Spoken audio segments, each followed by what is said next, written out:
Kalau ngomongin diabetes tipe 2, pasti yang langsung kepikiran itu gula kan? Kebanyakan gula. Tapi gimana kalau saya bilang, itu baru puncak gunung esnya aja. Di balik itu semua, ada sebuah konspirasi rumit yang terjadi di seluruh tubuh kita. Dan hari ini kita akan coba bongkar semuanya. Nah, pertanyaannya, apa sih sebetulnya penyebab utama diabetes tipe 2? Jawabannya, ternyata nggak sesimpel itu. Dan ini bisa jadi benar-benar mengubah cara kita semua ngelihat penyakit ini. Soalnya, ini tuh bukan cuma soal satu penjahat aja. Ini lebih mirip kayak kasus detektif yang kompleks di dalam tubuh kita. Yuk, kita coba bedah kasusnya bareng-bareng. Mulai dari yang paling dasar dulu. Oke, sebelum kita bahas apa yang rusak, penting banget buat kita ngerti dulu gimana sih sistem yang sehat itu bekerja.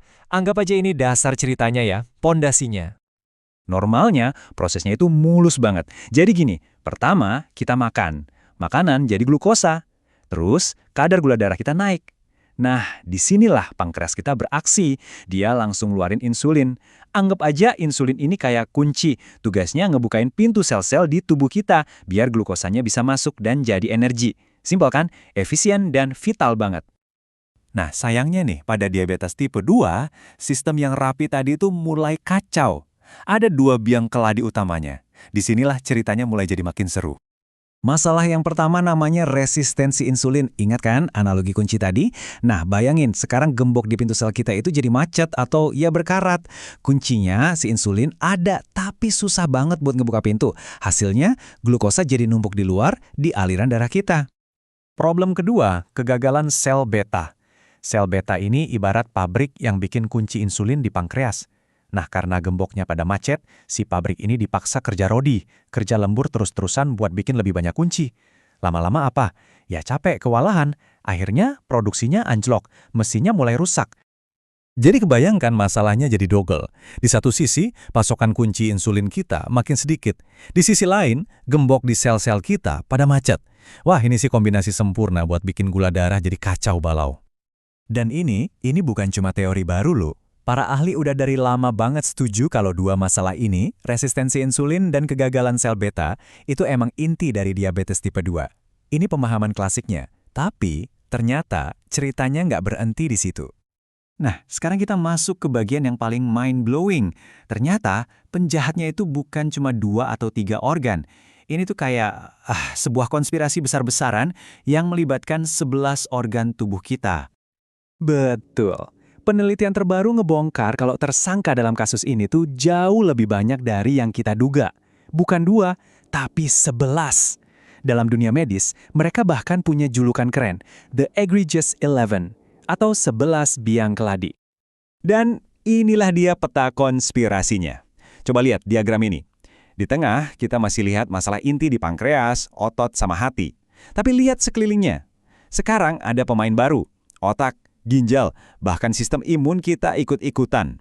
Masing-masing punya peran dalam drama yang sama, yang tujuannya cuma satu, bikin kadar gula darah jadi tinggi atau hiperglikemia.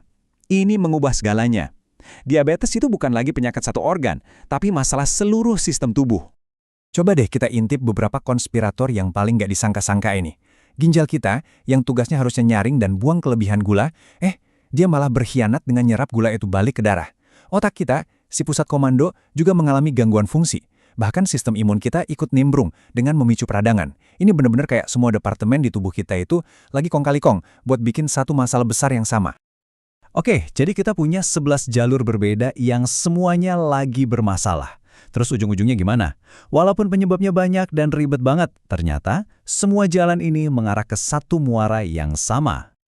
Dan hasil akhirnya itu adalah hiperglikemia.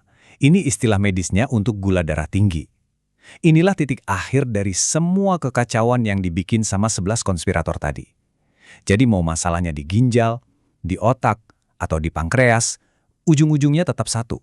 Terlalu banyak gula yang gentayangan di aliran darah kita. Dan ini bukan cuma konsep ya, hiperglikemia itu bisa diukur. Angka 126 mg per desiliter ini adalah angka keramatnya. Kalau gula darah puasa Anda udah nyampe atau bahkan ngelewatin angka ini, itu tandanya, itu sinyal kuat kalau keseimbangan di seluruh sistem tubuh Anda udah bener-bener terganggu. Oke, kita udah ngebahas sainsnya lumayan dalam nih, tapi terus kenapa sih semua ini penting buat Anda? Jawabannya simple banget. Kita nggak akan bisa benerin suatu masalah kalau kita nggak tahu apa yang sebenarnya rusak. Jadi, apa yang bisa kita ambil dari semua ini? Pertama, buang jauh-jauh pikiran kalau diabetes itu cuma urusan pankreas. Ini masalah seluruh tubuh. Kedua, karena penjahatnya ada 11, ya nggak ada satu obat ajaib yang bisa beresin semua. Makanya, jangan heran kalau dokter kadang ngasih beberapa jenis obat, karena masing-masing itu nargetin penjahat yang beda-beda. Dan yang paling penting, dengan ngerti peta masalah yang lengkap ini, Anda jadi punya kekuatan lebih untuk ikut ngatur kesehatan Anda sendiri. Melihat betapa rumitnya tubuh kita ini, ya kayak sebuah orkestra yang super kompleks, ini ninggalin satu pertanyaan buat kita renungin bareng-bareng. Kalau gitu, langkah sederhana apa sih yang bisa kita ambil hari ini? Mungkin cuma dari milih makanan yang lebih baik, atau sekedar jalan kaki sebentar, buat bantu ngejaga semua sistem ini tetap harmonis.